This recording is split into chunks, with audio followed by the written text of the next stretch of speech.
Get ready to delve into the latest developments in the Russia-Ukraine conflict, where every moment counts. Here's your daily strat update. Multiple reports indicate that the United States government is restricting the United Kingdom from allowing Ukraine to use Storm Shadow missiles to strike targets within Russia. Sources suggest that the use of these missiles may require access to classified American systems, specifically intelligence and reconnaissance assets, due to Russian GPS jamming efforts. The United Kingdom has reportedly supported Ukraine's request to use these missiles, but the United States fears potential escalation, leading to Russia moving critical military assets out of range. Despite this, many Russian military targets remain vulnerable to Western-provided weapons.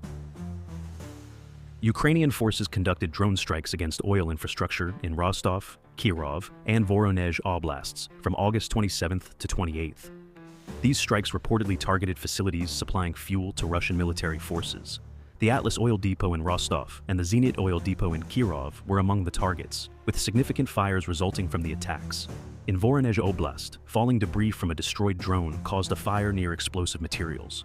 These strikes demonstrate Ukraine's increasing capability to hit critical infrastructure deep within Russian territory, significantly over 1,200 kilometers from the Ukrainian border.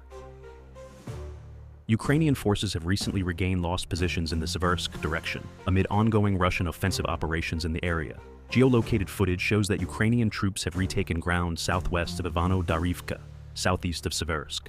Russian forces have continued their attacks near Verkhnokha-Myanske and Vyimka, employing a combination of artillery and drone strikes before launching ground assaults. Despite these efforts, Ukrainian forces have managed to fortify their regained positions, contributing to the stabilization of the front lines in this contested region. The battle for control of Seversk remains a key focus in the broader conflict. Russian forces have made significant tactical gains southeast of Pokrovsk, focusing on advancing through key settlements like Memrik, Krasny Yar, and Hrodivka.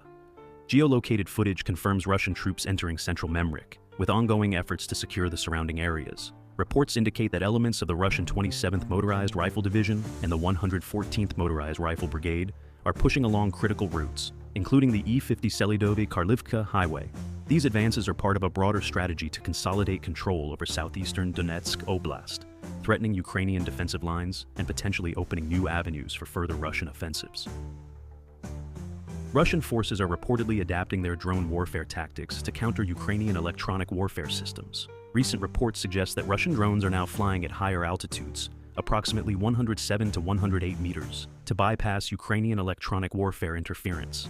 This tactic allows drones to dive rapidly and strike targets with greater precision, despite Ukraine's efforts to counter Russian reconnaissance drones. However, Ukrainian forces are increasingly targeting these drones with first-person view drones, raising concerns among Russian mil bloggers about the impact on their reconnaissance and strike capabilities in the ongoing conflict.